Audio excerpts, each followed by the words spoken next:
300 to freedom. 300 to freedom. You already know what it is.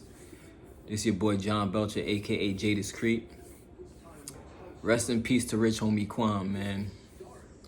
Rest in peace to Rich Homie Quan. We lost another real one. We lost another legend, another musician, another dope artist in the rap game. You know what I'm saying? That shit is fucked up. I don't know Rich Homie Quan personally. I never met him. Never grew up in his city or anything like that. I come from New York. So I don't know Rich Homie Quan, but I know in my early 20s, he definitely made a lot of music that I was listening to and rocking with. Even his album called Rich as in Spirit, I used to listen to that album, which is a lot more recent than his breakthrough hits like Some Type of Way, Lifestyle, you know, them songs he was making with Young Thug. But he's definitely one of them real ones, one of them ones that I had to make a video and acknowledge, you know what I'm saying? I feel like this is one of the dark sides to the music industry.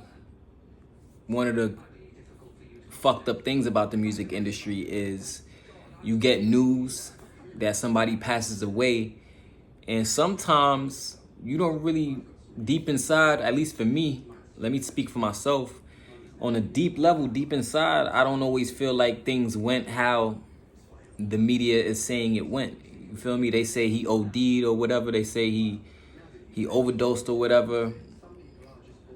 My intuition is telling me that's not necessarily the case. Could be, I could be wrong. But I watched Rich Homie Quan in countless interviews. He never came off to me as a druggie, never came off to me as a person that was high on any crazy substances.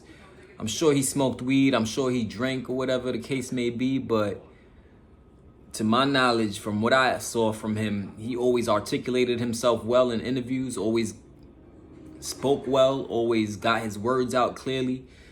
So that don't mean I know what he do in his day-to-day life. I don't know what he did in his personal life, but from what I saw, I never saw him as a druggie. And we know a lot of artists out there who are famous who we would look at as being druggies, and they rap about drugs and they rap about taking drugs, even do videos taking drugs, or we seen interviews with them being, high and tripping and shit. But I ain't never see that with Rich Homie Quan. But they saying he OD'd. That's what they saying. Now that's odd to me. You feel me? That's odd to me. The next thing about his story that was odd to me is the reports were going out saying that he passed away at 34 years old. But he's not even 34 yet. I'm going to look up his birthday right now. I'm going to look up Rich Homie Quan's birthday right now.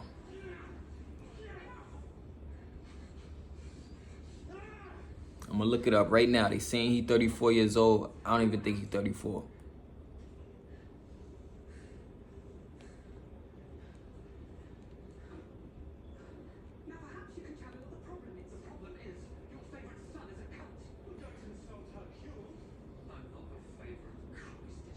Yeah, his birthday is... Hold on one second. His birthday is October 4th. His birthday is October, they saying it's October 4th, according to Wikipedia. And he was born 1990. So let me do the calculations, right? If he was born in 1990, according to Wikipedia, it said that he was born October 4th, 1990. So if we do 10 years, that's 2000. Then we'll do another 10 years, that's 2010. And then we do another 10 years, that's 2020, that's 30.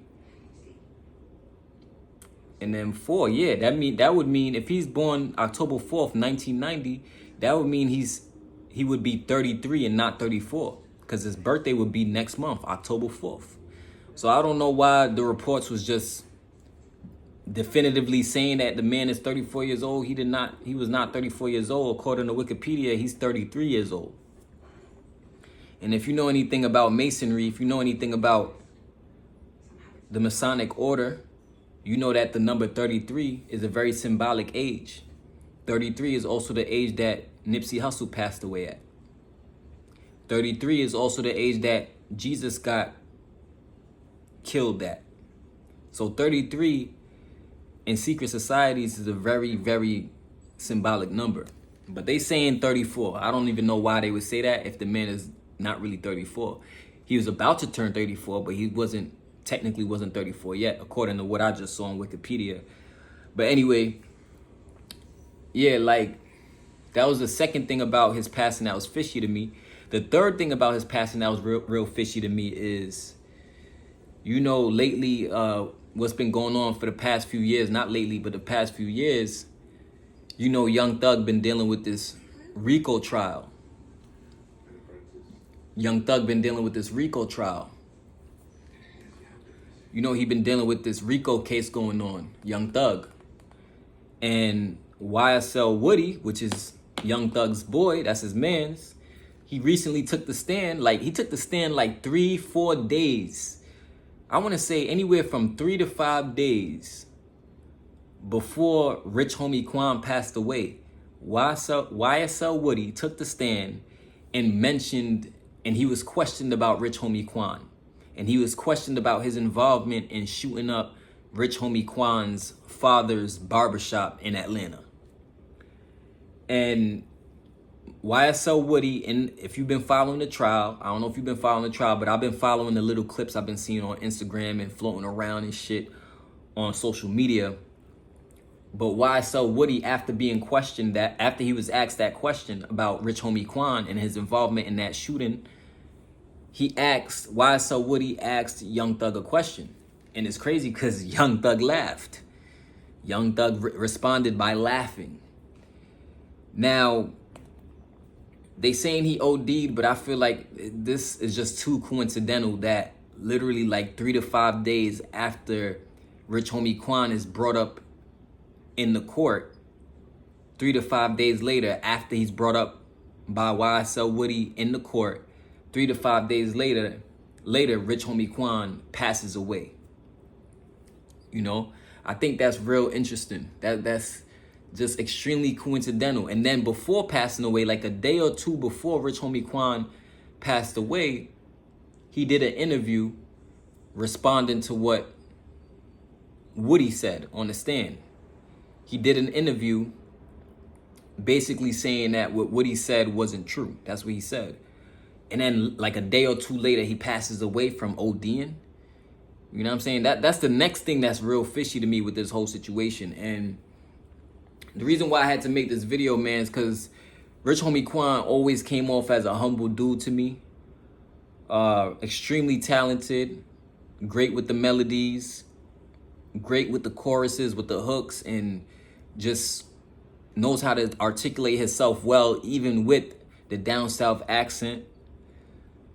But from the interviews I've watched of him, because I've watched a lot of interviews of him, because I always fucked with his demeanor. I don't know why. I always had a liking to his demeanor and always felt he wasn't like one of these crazy ass rappers just doing things for attention. You know, he always seemed low key to me, always was humble. And every interview I've seen when they asked him about Young Thug, he never dragged Young Thug's name through the mud. He never disrespected him, not from what I saw. Maybe I didn't watch the interview. If he did, show me an interview, drop a comment on the interview if he did disrespect Young Thug. But every interview I saw of him, he always kept it real straight to the point, real vague, and kept it pushing in the interviews. Whenever he was asked about Young Thug, his relationship with Young Thug, he ain't never get crazy. He ain't never get crazy. He ain't never say, fuck that nigga, here's why, this is why I don't fuck with him. Rich Homie Quan ain't never say that. I ain't never seen no interview where he said that.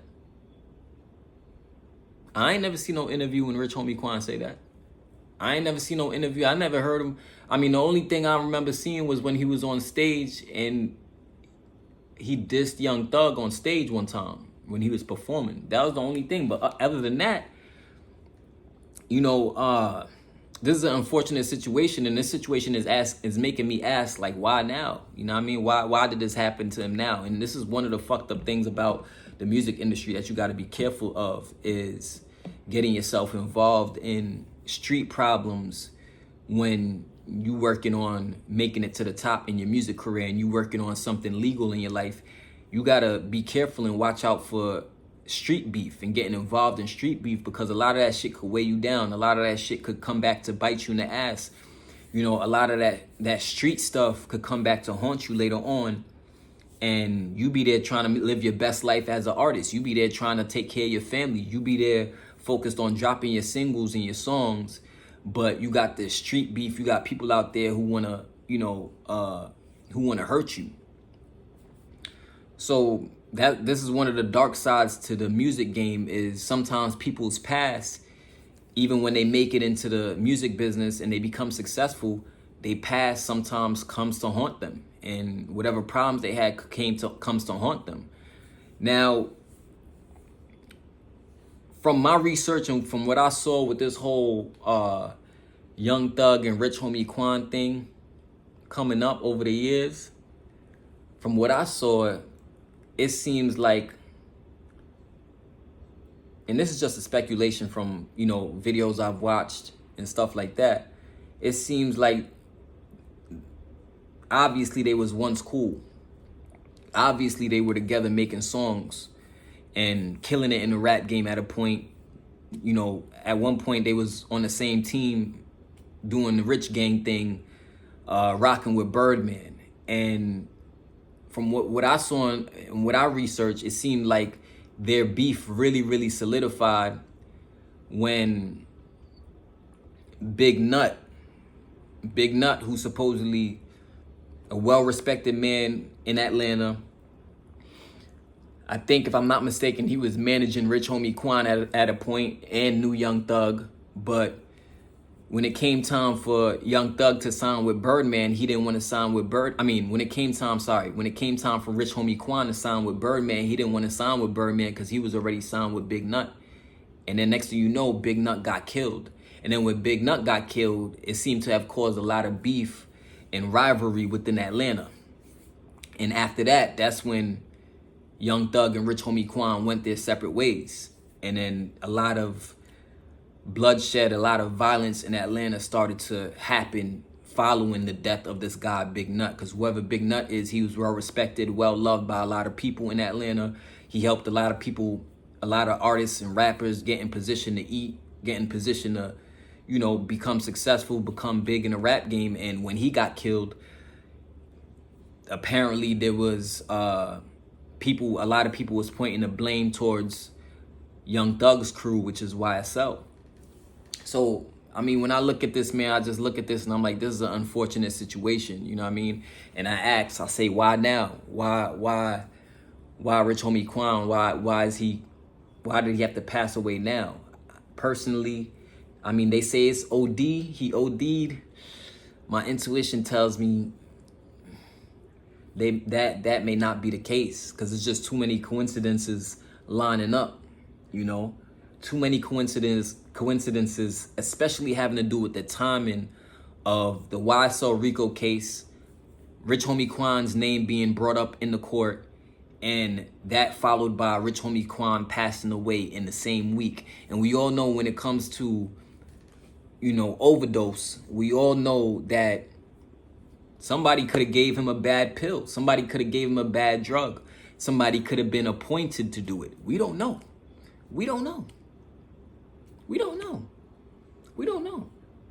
All I do know is that Rich Homie Quan was a humble dude. The way that he portrayed himself was always professional, always humble. And it seems to me as if after he broke ties from Young Thug, it seems to me he lost a lot of his connections, a lot of his powerful connections to the mainstream music business. Of course, he was still making music. Of course, he was still talented, but he wasn't getting that shine no more. He wasn't getting that attention no more that he was getting when he was cool with Young Thug. All of that shit, people turned their backs on him.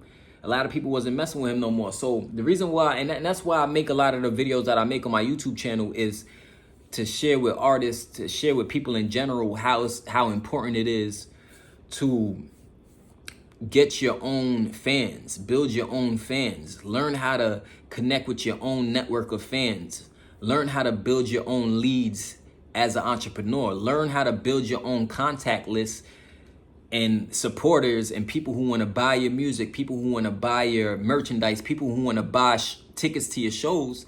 Because once you have that, it really don't matter who's fucking with you and not fucking with you. You'll still be successful because you've built your own independent artist empire. You feel what I'm saying? But now when you're relying on people to continuously fuck with you and continuously be on your good side to be successful, the problem that you eventually run into, or the problem that I should say could potentially happen, is those people could stop fucking with you. Those people could stop being cool with you. And the next thing you know, now you can't get big features. Now you ain't selling out shows. Now they not playing you on the radio no more. Now all of the powerful people that you once was connected with in the music game, they no longer fuck with you. You know what I'm saying? And I feel like that's kind of what happened to Rich Homie Quan, because he stood on some loyalty shit. He stood up as a real nigga, and you know, he had his pride intact. And because of that, we already know a lot of people sided with Young Thug, because Young Thug is this big mainstream superstar. So Rich Homie Quan had to deal with the consequences of that, unfortunately. It's not that he became any less talented. It's not that he couldn't make music no more. He still was fire. Even when he passed away, he still was making fire records. He still was making fire songs.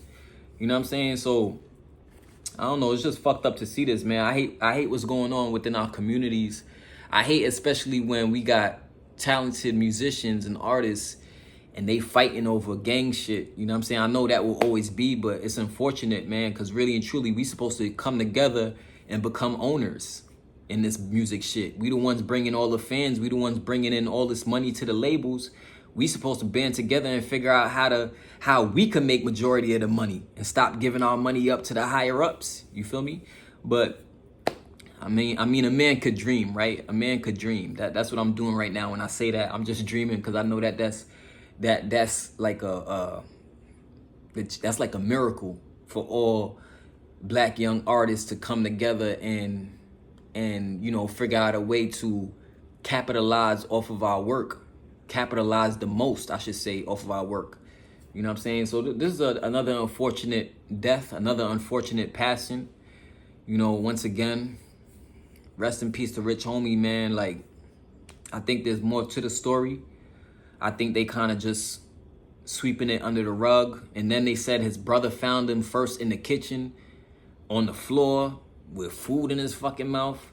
Like, my thing is, you know, no disrespect, but if I find my brother on the floor with food in his mouth and he's knocked out in the kitchen, who be sleeping on the kitchen floor? Who the fuck takes a nap on the kitchen floor? The first thing I'm doing immediately when I find him on the floor is I'm calling 911. I'm calling 911. That's what I'm doing immediately. If I find my brother on the floor knocked out with food in his mouth and I don't know what's going on, I'm calling 911. I ain't bringing you to the couch, letting you sleep, because clearly you had to have passed out. You know what I'm saying? But that's no disrespect. I'm just saying what I would do, and that's based on what the media said about that his brother found him on the kitchen floor with food in his mouth. But you know what I'm saying? Like, yo, this is the dark side to the music industry. You just never know, man. You just never know what really be going on behind the scenes. You never know what deals are made. You never know what rituals are being practiced. You never know the secret things that go on behind the curtains. All we could do is speculate from the outside, but if you have a strong intuition, you could feel things, and you could feel when something is just not right. And this is one of those situations where I feel like something is just not right. But anyway, this is your boy Jadis Creek. Make sure to check out all the links in the description below. You could get connected with me by checking out all those links in the description below. Give me a thumbs up. Drop a comment below if you feel what I feel. Drop a comment below if you have a different perspective on the matter. I just want to hear your thoughts. Drop a comment below if you want me to talk about another topic. I would really appreciate it. And make sure to subscribe to my channel. Hit the bell button so you can be notified whenever I release new music, new videos like this. Also, make sure to go check out my music video called Bet, B-E-T. Make sure to go check out my music video called Real OGs. Make sure to go check out my music video called VIP Lifestyle. All you got to do is go to my Jadis Creek YouTube channel to watch those videos. All you got to do is put in my name on YouTube and you'll be able to watch my music videos.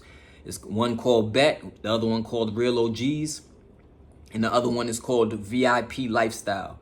I got some new music coming your way real soon, y'all. Real soon. I've been working on a lot of new music, but I'm gonna see y'all at the top. Peace.